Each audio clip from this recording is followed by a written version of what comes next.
Hello, everyone, and welcome to District Life. I'm Lisa D. And I'm Larry Brown Jr. We believe that communities are enriched when people are empowered to share their unique voices. Here's a few of them on today's show.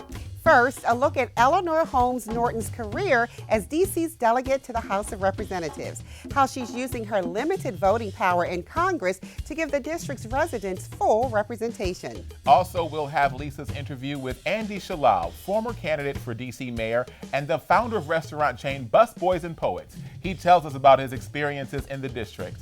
We've packed even more in this half-hour show, including the quirky unknowns in our neighborhoods, like mushroom foragers, how a group in D.C. is exchanging the grocery store for the forest.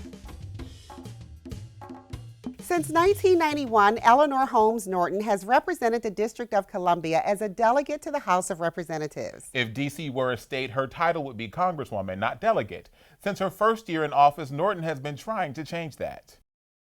Just ahead on C-SPAN, we'll open up our telephone lines for a live viewer call-in program with Congressional Delegate Eleanor Holmes-Norton. The Democrat. I was hardly elected when I pressed for statehood after more than 100 years. I can vote in committee, I can introduce legislation, I debate on the House floor, I belong to committees, I can even head a committee.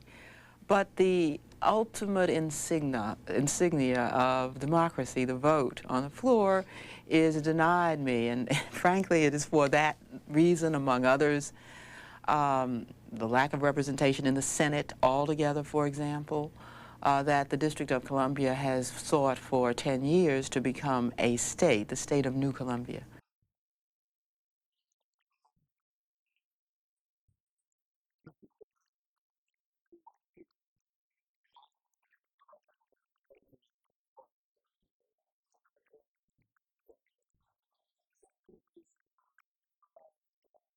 And I took it on early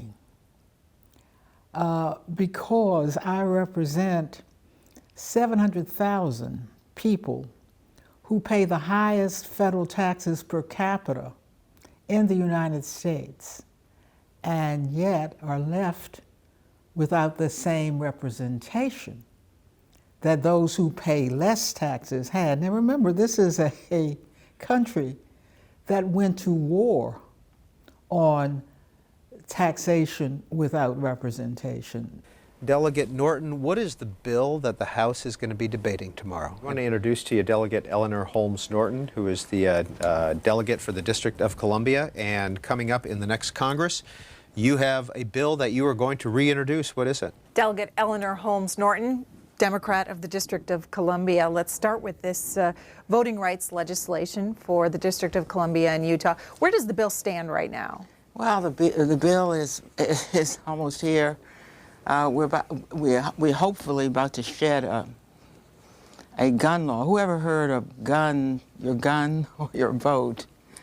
Got this bill passed last year in the House, almost passed in the Senate.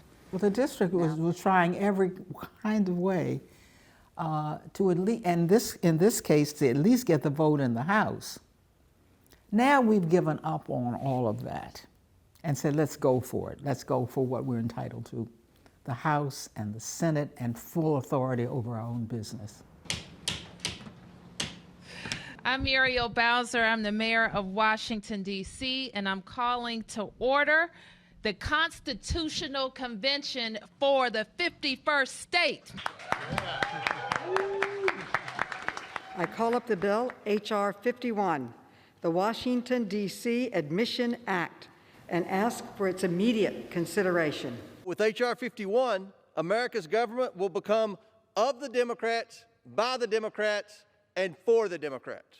The state of Washington, D.C. would consist of 66 of the 68 miles of the present-day federal district. The federal district would be 2 square miles, and Congress would retain plenary authority over it. On this vote, the yeas are 216, the nays are 208. The bill is passed. Do you think D.C. will become a state in your lifetime? I certainly do. When you get this close, I can feel it, see it.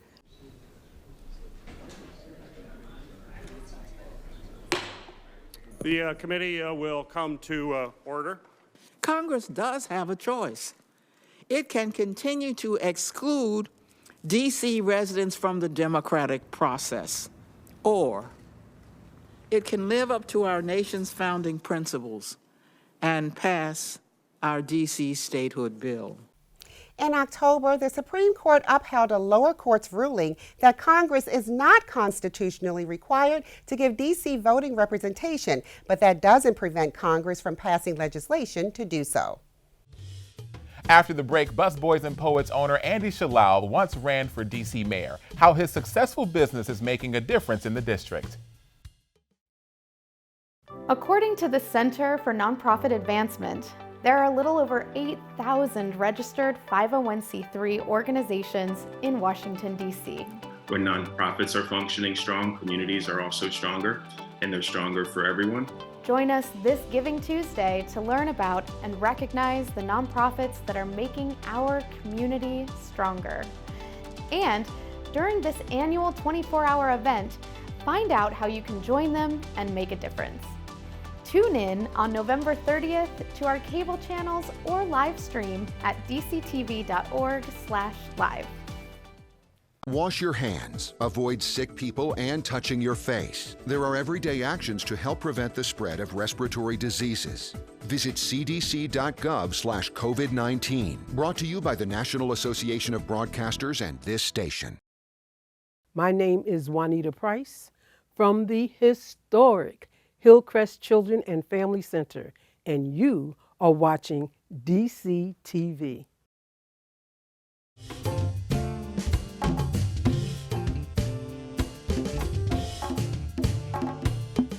Andy Shalal is an artist, activist, and the owner and founder of the well-known restaurant chain Busboys and Poets, located at 9 spots all over the D.C. metropolitan and Baltimore area. When I sat down to talk with him, Andy told me he opened his restaurants to serve as a cultural gathering place where artists and activists can express themselves.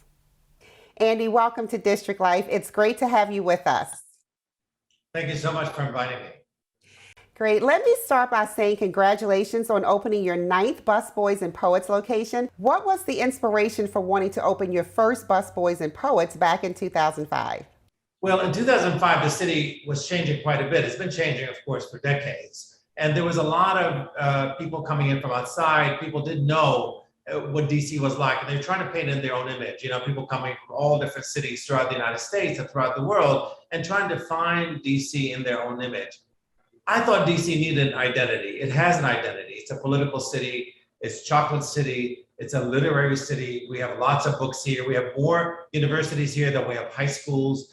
It's an international city. There's a lot of embassies and people from all over the world. We have over 20 million visitors that come into DC every year. So I thought, you know, we need to have an identity of ourselves. Just like people say, this is so New York or this is so Chicago, it immediately conjures a feeling in you. But when people say this is so DC, it's oftentimes in reference to the federal government or the White House or Congress. And of course, DC is so much more than that. It's neighborhoods, it's artists, it's poets, it's writers, it's all these people. I wanted to bring them out and have them have their own gathering place. So people coming from outside the city can enjoy the feel of what DC is like. So when you were searching for a location to open your first Busboys and Poets back in 2005, you started at the U Street corridor area looking there. And why was that? And how did you come up with the name? What inspired the name Busboys and Poets? Well, as I was driving around looking for spaces, because I really wanted to have that gathering space. I'm a political person, I'm an activist, I wanted a place, I'm an artist, I wanted a place for all those folks to come together. So I'm looking for a space. I wanted a space that's kind of edgy and that is, not too expensive. The U Street corridor was the obvious place. It's the epicenter of the civil rights movement. It was the place that brought all of DC together kind of after desegregation. So it was a place that felt right for me. And I saw a building that was going up called the Langston Lofts, of course, named for Langston Hughes. And no one really knew that was moving to the building what Langston was. They thought maybe it's the name of the developer, maybe it's just the name. Nobody associated with Langston Hughes necessarily. But I knew of Langston Hughes. I studied Langston Hughes as a child. I was fortunate enough to have a teacher in middle school about places who taught us the Harlem Renaissance and taught us to memorize poetry. So I had Langston Hughes in my head the entire time, and it was almost like the universe kind of speaking to me and saying, this is the place. So I finally, when I signed the lease there, it was natural to pay homage to Langston Hughes and name it Busboys and Poets. Of course, Langston Hughes did work as a busboy while writing poetry. You moved here back in 1966 with your family from Iraq, and then 2 years later, Dr. Martin Luther King Jr. was assassinated. And during this time, you witnessed, you said, a lot of racism and its ugliness. Do you think that seeing that as a child kind of motivated you in your adulthood to want to create Busboys and Poets and to become an activist? Well, I didn't really move here. I was dragged screaming and kicking. I really did not want to be here. I did not like America. I didn't think it was a place that was for me. I didn't feel like I fit in any way, shape, or form. When I went to school, the first thing they ask you is what race you are, something I was totally unfamiliar with. We don't have such things in Iraq as far as asking people what race they are. We have a spectrum of humanity, and that's all we see. We don't see the differentiation like they do here in America. So for me to have to identify myself being a brown child that didn't fit into the white category or the black category, I felt very much on the outside. Race, of course, became a very serious issue when Martin Luther King was assassinated, and we saw how race played out in so many factions of life. Race determined everything in this country. It determined who stops you, by the police. It determines where you live, who you date, where you sit in the cafeteria, what classes you take. Everything determined race. And I remember thinking about that and thinking like, wow, this is a very, very new space that I'm not familiar with, and I don't know where I'm going to fit in. The black girls used to call me high yellow, and I had no idea what that meant. And the white girls wanted nothing to do with me. So it was kind of a strange place to be. I didn't feel welcomed at all. So what type of message would you like to send to Washingtonians and those who are watching from the DMV area right now? I would send to folks here is that we have a tremendous amount of potential in this city. We have a lot of brain power, we have a lot of creativity, and we can become the example for the rest of the country. I mean, Washington, D.C., what happens in Vegas stays in Vegas. What happens in D.C. goes all over the world, right? So we have the opportunity to create this incredible city that is not just for the few, but for everybody. And I think that's really something I think oftentimes we don't allow ourselves to dream about or to think about or to actually realize. Yeah. And I think we should aim higher. Okay, very powerful message. Thank you so very much. And we truly enjoyed listening and talking with you today. Thank you for joining me today, Andy. It's such a joy to talk to you. Thank you so much for inviting me. Oh my goodness, I truly enjoyed that interview, and I'm so impressed as to how he got his inspiration for the name of his restaurant. Listen, all of them always have great vibes and great atmosphere. Awesome. All the time. The Arts Administrators of Color Network is a national arts services organization that focuses on networking and community building with artists and arts administrators who are Black, Indigenous, and people of color. Their founding DC chapter is filled with amazing people and stories. Today, we'll hear from Erica Hawthorne, the board secretary. I'm Erica Hawthorne. I am the board secretary for the Arts Administrators of Color Network. When the organization was founded, our founders were both located in the DC area, deeply connected with local organizations in the arts, and it was just a great starting point. Since our founding, we have expanded to become national, and we're even thinking of rolling out a chapters model because there's interest across the country of having that more local-based community that we have had in the DC space. The Arts Administrators of Color Network has a mentorship program, which is how I first joined the community and learned about all of the other opportunities. To date, we've served over 40 mentees, and they've all been paired with leaders that are either C-suite or have just deep experience in the arts and administration field. In addition to that, we offer all sorts of professional development opportunities. They've ranged from things like emergency preparedness to how to transfer your career if you're trying to move to the next level. And beyond PD, we also have networking series, happy hours, brunches, even virtual networking to just bring people together and create a safe and fun space where we can be ourselves, take a breath, and just enjoy each other's company with people that are like-minded. Our biggest staple program is our annual Convening, which has grown from serving 75 attendees our first year to over 350 attendees when we hosted it at Eaton, DC in 2019. And then in 2020, we had to switch virtual and reached almost 600 attendees. And this is from a volunteer board of people who, some of our day jobs don't even reach that many attendees through our convenings. So it's been really transformational to see how we've grown that program. For me, being with the Arts Administrators of Color Network and growing from being a mentee to a volunteer and being able to join my first full board experience has been a huge growth journey. And through my time with AAC, I've been able to offer support with our governance structure, creating a fundraising plan, serving on various committees, and just thinking through how we can make the operations behind the scenes support all of the program and outputs that we do for our community. Arts are who we are. It's how we express our human emotions, it's how we express our creativity. And through the Arts Administrators of Color Network, we get to do that with a community. There are so many ways to get involved with the Arts Administrators of Color Network. So keep an eye on our website, join the Facebook group. There's a private Facebook group for artists and arts administrators of color. And just keep an eye out. There's going to be a lot of different ways to engage. What an inspiring story. Really shows how the simplest choices can make the biggest change. Hidden near the DuPont Circle Historic District of DC lies another one of our city's secret treasures. The mansion on O Street is a 30,000 square foot luxury boutique hotel featuring over 100 rooms to explore. It's known for its combination of styles from different architectural, artistic, and design periods. The mansion incorporates maze-like passageways, hidden doors, and secret rooms. It also features various guest rooms, a private social club, a museum, and conference center. Back in 1994, the mansion was a refuge for Rosa Parks after she was assaulted in her home in Detroit. Then in 2019, the mansion was added to the DC Preservation League's African American Heritage Trail for its role in helping her. The hotel has provided support for charities including the American Forest Foundation, Habitat for Humanity, and the American Red Cross. Earlier, we heard about statehood from Eleanor Holmes-Norton.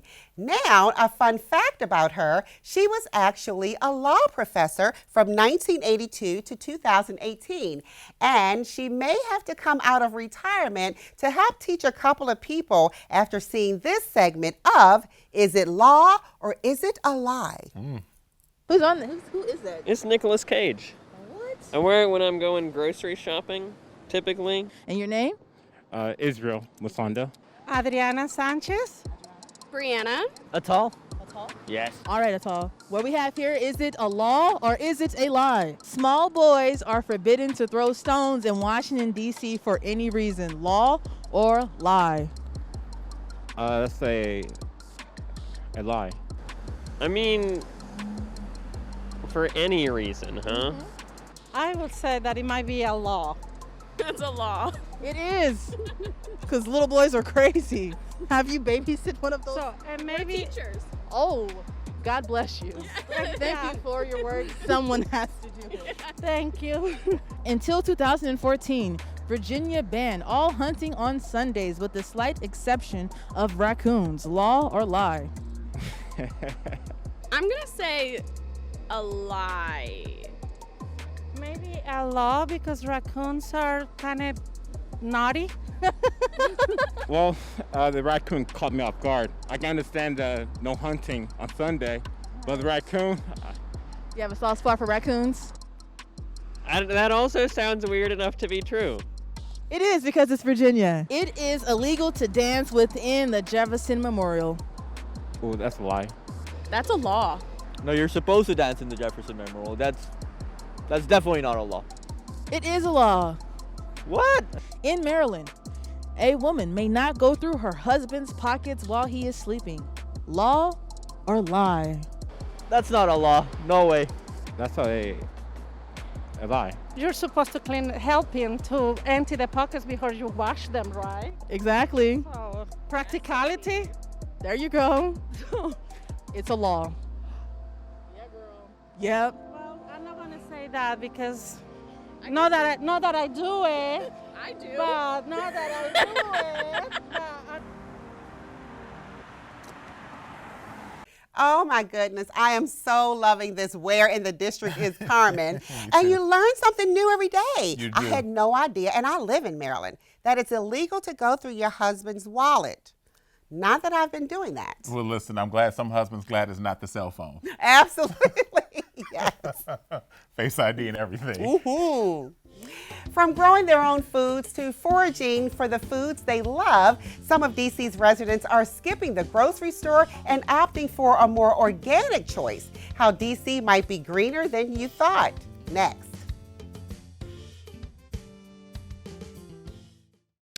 There are everyday actions to help prevent the spread of respiratory diseases. Wash your hands.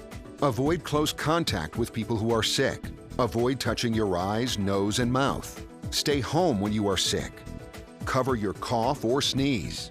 Clean and disinfect frequently touched objects with household cleaning spray. For more information, visit cdc.gov/COVID-19. This message brought to you by the National Association of Broadcasters and this station.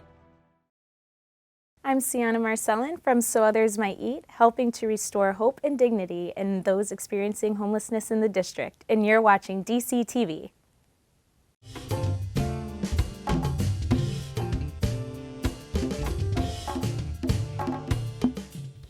Mushrooms are fascinating, and if they're edible, they can be delicious. And there's a group in DC who really love mushrooms. They go out into the woods on weekends to admire and sometimes harvest the different fungus among us. Our DC TV production team recently went out with the Mycological Association of Washington to learn more about mushrooms. So we are a local club that tries to teach people about mushrooms and spread the knowledge of fungi. Today we're at Patuxent Research Center and we were just seeing what they had. We had a recent rain and you kind of don't know what to expect when you get out there. You might have an idea depending on the time of year. So a lot of times you're trying to look for really fleshy fungi. I like looking for little things too. It doesn't have to be like edibles or anything like this. Trying to tell people about the different associations with mushrooms and plants and letting people know that how important they are to the forest ecology. And it's just kind of like it seems like fungi have kind of been kicked to the curb a little bit, and hopefully it's picking up and people are realizing, oh yeah, these things are really important. That's the universal veil. Amanitas, if you don't know what you're doing, you might want to hold off. Because amanitas, if you get the wrong one, they can kill you. If you look closely, this one has little scabers on it, which are kind of like little fibrils poking out. This is like, got like a mustard yellow color. I learned stuff by going on forays with the club, and now I'm back here leading a foray. So it gives it a very different texture than most other mushrooms. So if you like... Because I got so interested in mushrooms, I decided I wanted to make a career of it, so I went back to get my master's degree at the University of Wisconsin-La Crosse. It was great to be back. I love these forests, beech trees, tulip trees. We don't get those in Wisconsin, so it's good to be home in my own forests and see some familiar mushrooms like our chanterelles. No.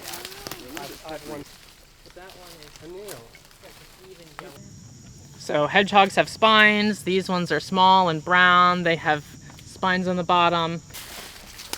Chicken of the woods. It's a pretty good beginner mushroom because there's not much else that looks like that. Orange on top, yellow pores underneath. It has quite a nice smell when you smell it.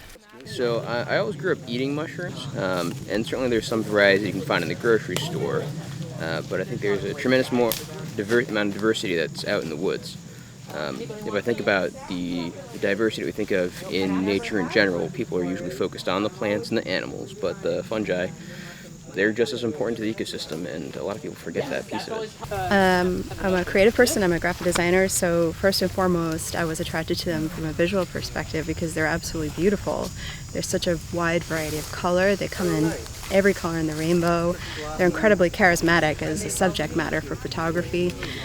But also, once I started learning more about how mysterious they still are to us, that kind of drew me in, because who doesn't love a good mystery? We've already explored most of the ocean and we're up in space, but you know, fungi are kind of their own mysterious world. You have the capability of finding all kinds of different really cool, like slimy, smelly, like some of them smell fantastic, like almonds or, you know, things like that.